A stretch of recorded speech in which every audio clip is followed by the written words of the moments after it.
Let's run this up. Let's run this channel up. What's up, y'all? This is Trade the Guru. And I'm coming to you live. You know what I'm saying? From Delaware, Delaware beaches, man. Out here on down vacation, just out here on the work duty assignment.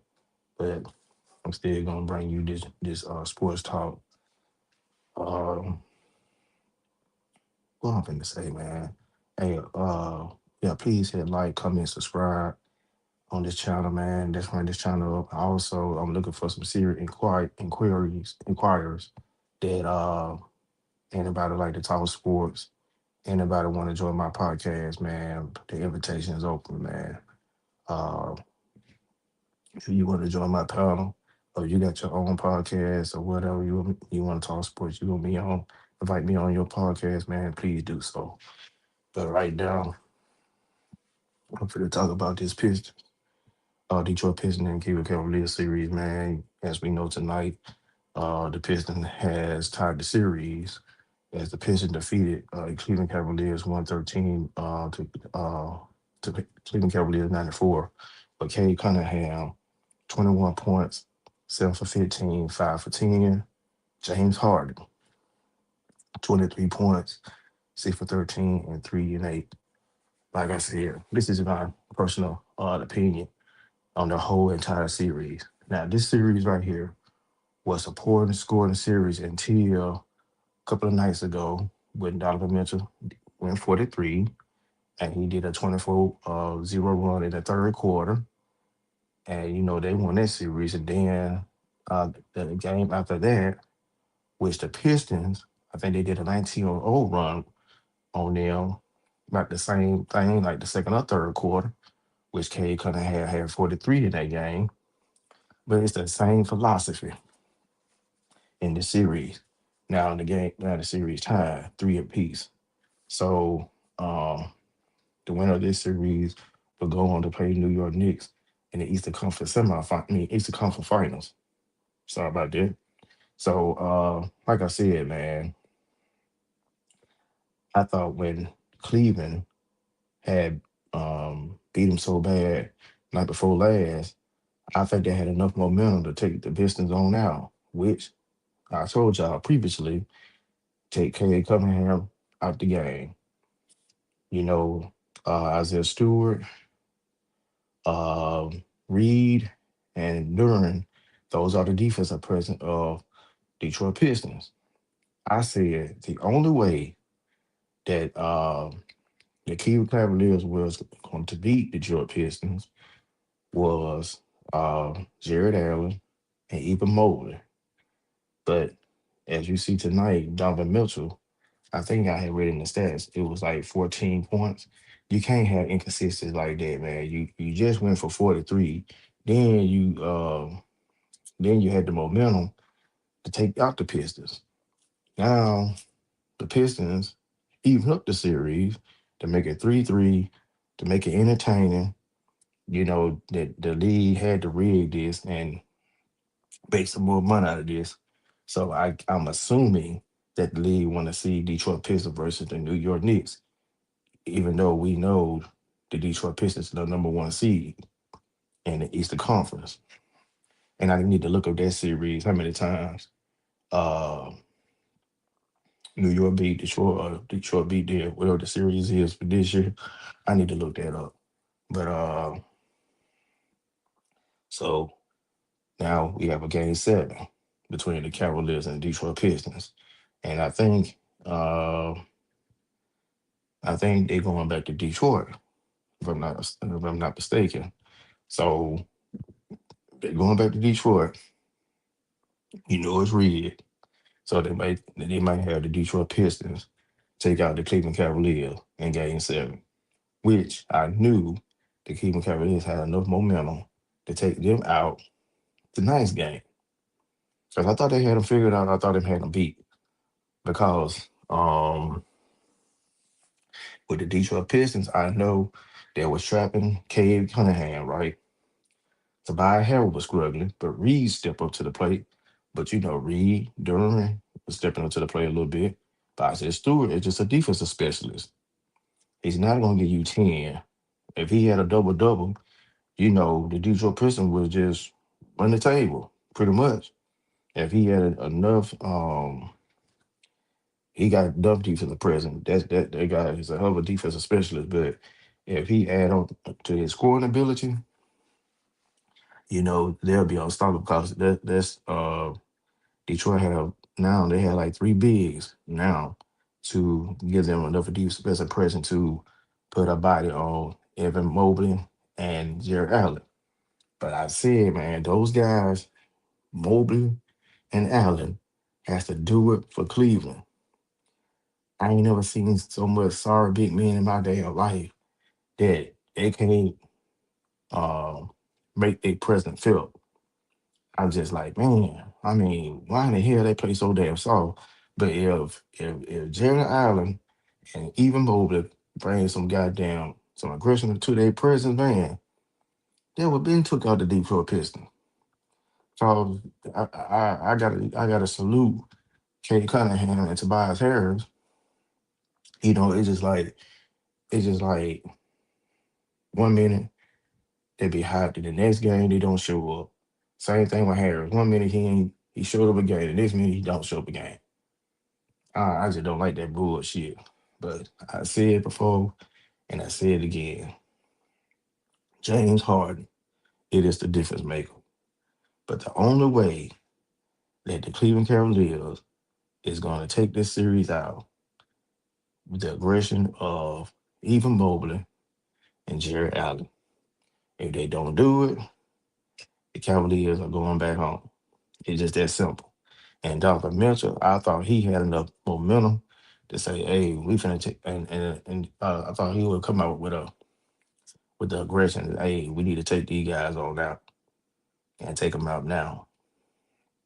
And so, which he didn't do tonight. So, and let me talk about Victor Wemby, man. I know they're leading.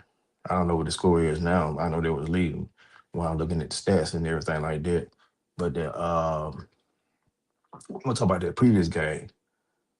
Wemby and the San Antonio Spurs was on the mission, and they sent a memo to the Minnesota Timberwolves.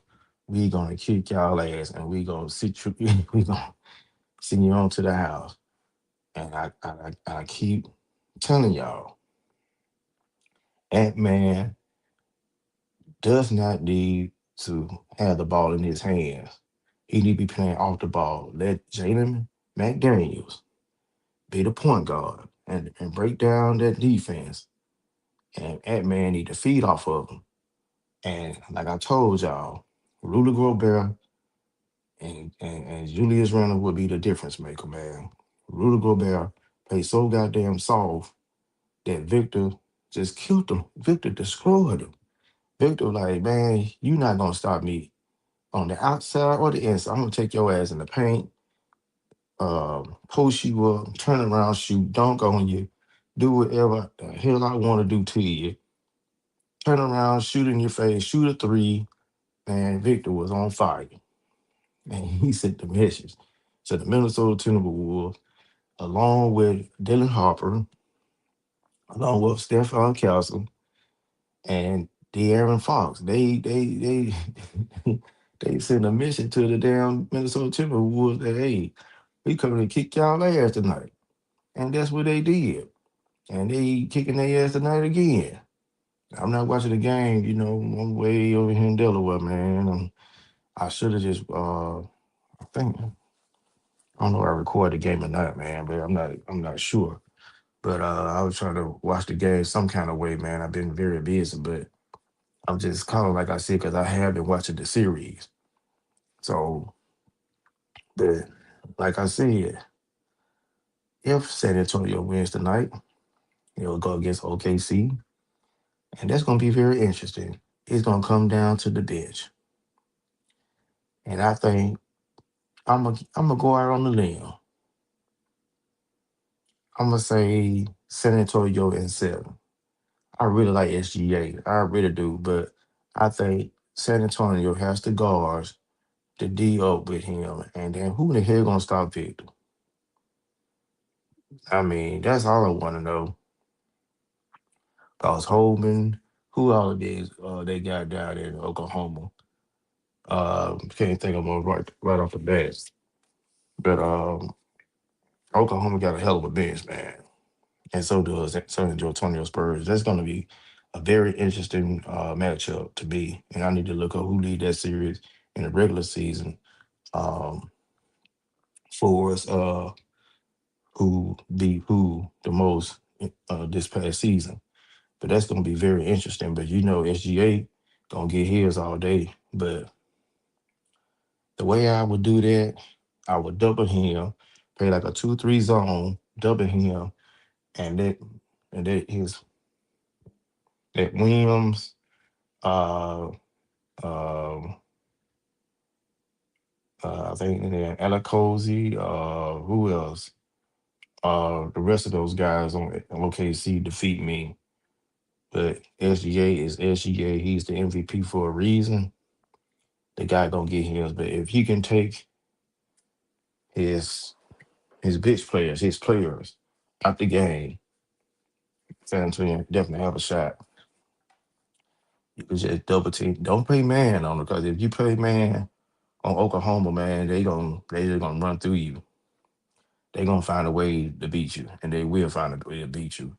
But it's playoff time, man. It's time to be aggressive. It's time to play some defense. It's time to let your defensive presence be felt, and that's what they need to do. So if San Antonio close this series up, this was exactly the San Antonio Spurs. I mean, Spurs need to do. Well, OKC now they had a little while to rest now, so their team should be healthy and ready to go. Just like New York, they're resting, waiting on waiting on Cleveland and Detroit series to end, and then resting up so they can take full advantage of their rest and then come out of game one ready to play. But the longer you wait, the more risky that you get. So, like I said, it's gonna be very interesting to see these playoff matchups play out, man. And I'm loving every minute of it, man. But uh, I'm not gonna be very long tonight. I just want to speak my piece on these series like that, and also I will come back um to talk about LeBron James. I know Charles Barkley had some comments that he said that LeBron wasn't worthy of the $50.6 million or $50.9 million because he's not he doesn't have the mentality of Kobe Bryant and Michael Jordan when it comes to the NBA Finals and taking the opponents out. I'm not gonna say all that, but the man deserves his money. But the killing mentality, I agree with cause LeBron would have won way more championships and if he took upon himself say I'm gonna put the game on me, he'd have probably had his six by now. If he had that mentality, I'm gonna put the game on me. But he has four. So and we also gonna see what the Lakers gonna do. Found out some more information that the Lakers can sign him. And also he can go to New York without New York losing any players. And also I think the same thing go with Golden State. So we'll see how this gonna play out. And the same thing go with Giannis. See how that trade gonna go out. LeBron's not going back to Cleveland. LeBron's not going back to Miami. I guess everybody got their jokes and what have you not. The man trying to go for his fifth championship, and I think he got one more season left in him. But if he retires a Laker, I think I go out. If I was in his shoes, if I was in his shoes, I'd go out as a Laker. I wouldn't even come back no more. Make this year, my last year, let my let my teammates, the Lakers organization, move forward. With Luca, then they're free to hold money up. Then they can probably re-sign everybody if they choose to. But they can, if they got another direction they want to go in, they're going in another direction. So we'll see how everything plays out. But other than that, man, what else topics I got to? I still got to talk about my boxing, man. I still got to talk about that. I still got to talk about. I really want to talk about. the NFL, like the scheduling. The schedule came out last night. Uh, I'm gonna pick out my impact rookie coming out this 2026 class. I picked Caleb Downs for Ohio State and probably one of the Style brothers too. I think majority of them might make an impact. But Caleb Downs is my guy. I'm gonna put him as my rookie that gonna impact the most. And he might win a rookie of the year. Well, who knows? But I like the Style brothers too. It's a hell of a talent coming out this year in the NFL. We definitely gonna see. And I want to see, and I'm gonna talk about Mendoza. Mendoza being the first round pick for the Las Vegas Raiders, but the Raiders have now had a number one pick since 2007, which was Marcus Russell. And I would look up the stats of the Raiders on offense, defense, and everything else. And I'm gonna tell you the reason why they never been around those players because as we know, NFL is a business. So, but y'all just stay tuned, man. To the Trade Guru Sports Talk. I'm gonna talk about Buffalo, Baltimore, they schedule, how I feel about the ones who had a complete opportunity to take over the ALC conference last year, but didn't do so. I'm gonna talk about Joe Burrow, Cincinnati Bengals. I'm just gonna bring it this year. But like I said, man, if there's anybody that's watching me right now, love to talk about sports, you can uh just hit me on my DM, Jermaine Shakars Brown. If you want to join this podcast, just let me know. If not, I'm gonna keep on doing my thing, man. So other than that, you know what I'm saying? I just want to say, hey, I appreciate the YouTube, not yeah, my YouTube viewers out there. Most of my videos have went up to 500. Appreciate that. But my subscribe numbers need to go up. Also, on my Facebook, my subscribe number need to go up. But I'm finna invest into this. I'm finna grow this. Hey, y'all gonna keep on seeing me, bro. Man, I ain't thinking about no hater. I'm just gonna keep on going. Then before you know, when you look up again, I'll be on top. So till the next time, on Trader Guru Sports Talk. Man, y'all have a good night. God bless, man. I'll let y'all when I holler at y'all. 100.